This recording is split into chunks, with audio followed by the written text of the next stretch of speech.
Hey, hi, hello. Welcome to Foxy Talks, the good, the bad, and the beautiful. I'm Jamie Lynn, or better known as simply Jay, to friends and quite a few clients. Hell, half my clients just call me Foxy at this point in my career.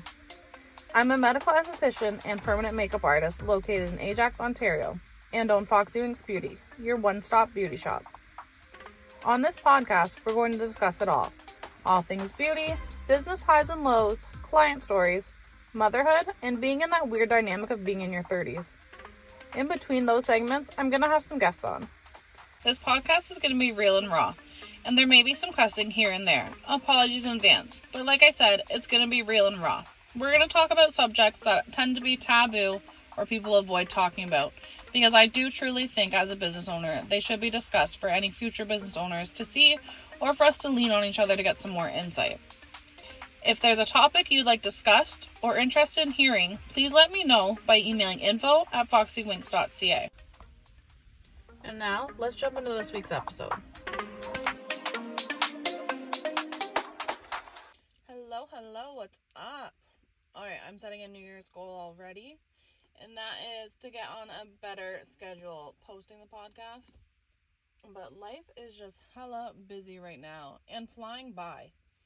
Anyone else just feeling kind of blah these holidays? Like, time's literally going too fast for you to enjoy it or even process. Christmas is only 34 days away.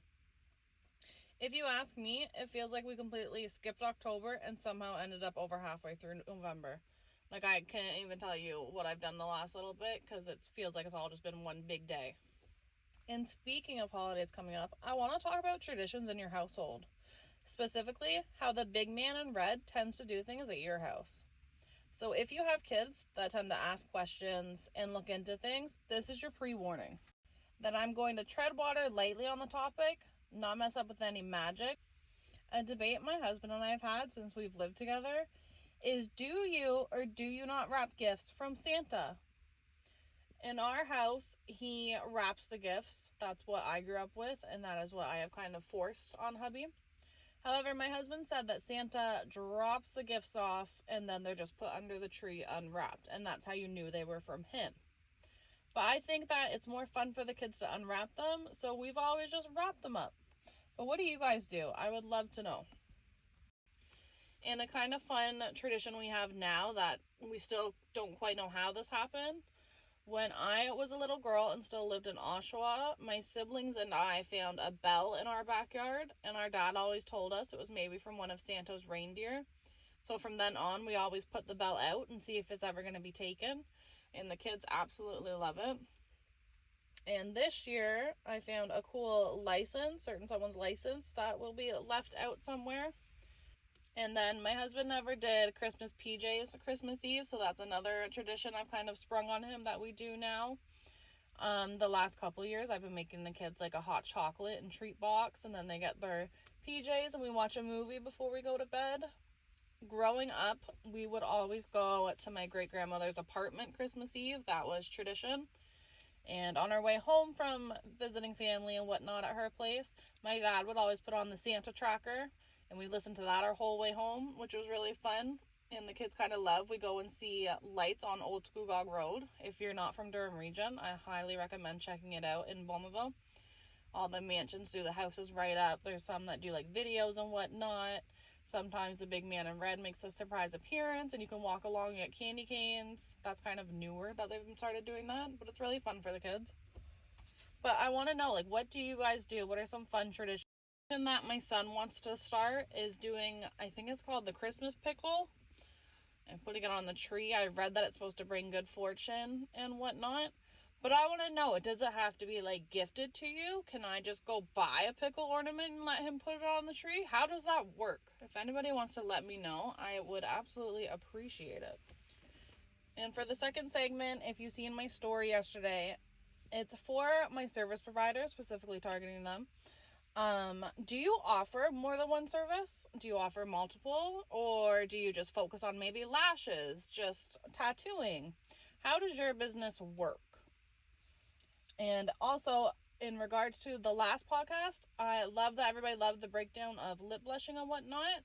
in the next podcast, I think we'll break down some microblading, maybe some more services and everything. I think that's really fun.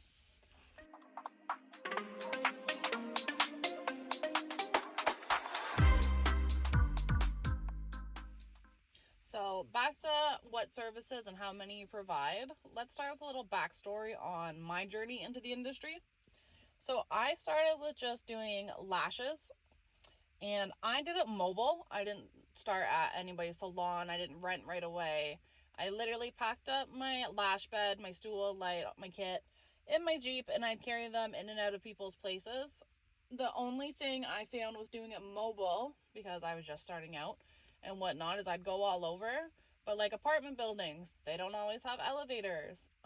Going into people's houses, there can be some odd family members. This includes furry ones too, and people of course don't want to put their furry family members away. So that could be a little hard. I'd have dogs jumping on me. I had a dog biting at my leg the one day. That was interesting.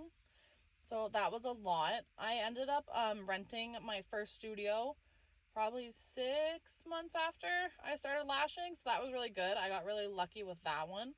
I just left my first studio a couple months ago actually and moved to Ajax. That's a whole different story though. So while still doing mobile lashing and whatnot, 3 months later from when I very first started, I took a brow course and learned to microblade and do powder and combo brows. Clients kept asking for it, so I decided why not. It's not much of a bigger kit to carry. It seemed like a great idea and everything, but tattooing in other people's houses is a lot harder to get your health board approval and whatnot, and just a lot more intimidating when you have those needles and maybe little kids running around or people keep getting up because the phone's ringing. It was just a lot. But it was cool because like I would get people who would do a set of lashes and want their brows done. Or I'd go to somebody's house and I'd do lashes for the daughter, and the mom would want her brows tattooed because she was a little bit older. She wanted to be put together. Nothing wrong with that by any means. I am all for it. But as I kept going and meeting new people and whatnot, I kept getting the questions of, oh, do you offer eyeliner? Do you offer lip blushing? People just kept wanting more. And because I was already comfortable tattooing, I figured why not? So another 2 months later, I took more courses. I took lip blushing and eyeliner, and it just kind of took off from there, which I am absolutely grateful for. But I always ask my fellow lash techs or PMU artists if they offer more, because people, again, always want more. Yesterday evening, for example, I had a new client come in. She's actually an older client, but I haven't seen her in 4 years, so we were joking around saying she's a new client. Anyways, she came in for just a simple skin resurfacing facial. We got to talking, catching up. Then we got to talking about her upcoming wedding. Now, she wants to be snatched. She wants to be put together. It is her big day, and she is sparing nothing for it. So she has her wedding upcoming in April and her honeymoon right after. They're going for 2 weeks to Greece, I believe she said. During her appointment and whatnot, and next thing you know, she's booked in for 2 more facials, a trial lash set, a full body laser package. So my full body laser package I have on right now includes 4 sessions. She booked in for 10 body contouring sessions on 3 different areas. So if you do body contouring, you know that that's a really big package. And she put deposits for it all to show she's serious, she wants to do all this, and that she respects me, which I appreciate more than anything. Now, she didn't just book her stuff. She was on the phone with her bridesmaids seeing if they wanted to get anything done, referring me for lashes, or if they wanted their body contour and get more comfortable in their dresses, maybe a facial. One of her bridesmaids actually contacted me that later in the evening and booked a back facial in that, because I guess the dresses are going to have low backs, which I think that's gorgeous. And offering more services, it's literally just that like game of dominoes. You're getting your referral, you're moving on because you found your people, you found your niche. The sales don't always mean you're selling yourself short. A lot of people see that I offer sales frequently, but it's because things like this happen. People keep referring or they're coming back, and I'm comfortable with that, and it means that I get just my regulars that keep peace of mind for me, or new people, because a lot of the time my referrals are so-and-so's mom said you were good, so-and-so's sister, friend, whatnot came to you and I really liked her lash set. So now I'm coming in, but I'm also interested in lasers. Then we get talking about that other stuff that I offer. Now, when I'm saying to offer multiple services to build your profit, I'm not saying you have to do what I did and go from lashing to permanent makeup, because they are expensive courses. A lot of people aren't comfortable tattooing. Like, you're working on somebody's face. It is completely understandable to not have the comfort level to do it. If you see me, I'm covered in tattoos. I've done quite a few of my own tattoos. I love it. I also have a bit of a medical background, and I love anything to do with that type of thing. And blood and whatnot doesn't phase me. Not that anybody's bleeding super heavy with the PMU, but you know what I mean if you've never done it or gotten a tattoo. But when I say offer more services, even something as simple as if you're doing lash extensions, take a lash lift course. Maybe your younger client loves lash extensions, but her mom's a little more low maintenance. Half the time the moms will come in and get lash lifts too, and then you build that repertoire with them and they're coming back for their holidays and everything. You could do something as simple as waxing. Another big one right now I've noticed is lashes and teeth whitening. That's a nice, easy course, very profitable. It's just little things that you can add on, or brow lamination and henna. People absolutely love henna brows for vacations and whatnot. And it's, again, a quick, easy service and lots of referrals. I get people all the time coming in that aren't ready to commit to permanent makeup, so they get their henna brows instead and a lash set 9 times out of 10. But also, by offering more services, you're not only increasing your revenue, you're also playing more into a larger customer base and what the customers need. Like, some people don't always want lashes. Some people just want the body contouring. Maybe they need more than one thing and you're able to talk about it. So for me, for example, it's easiest just to put myself as the example. I know I sound like I'm very self-righteous.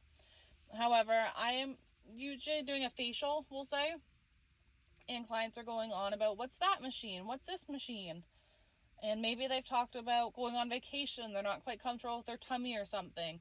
Then I can bring up that, oh, I offer body contouring. This is how it works, and go into a full explanation. And usually they'll set up like a trial. Maybe they'll book a package right there.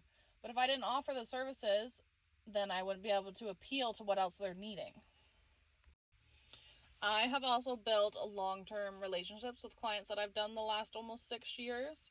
They keep coming back, or when I have a new service and whatnot, they come back to try it out. Extremely supportive, and I'm so grateful for all of these relationships I've built with clients.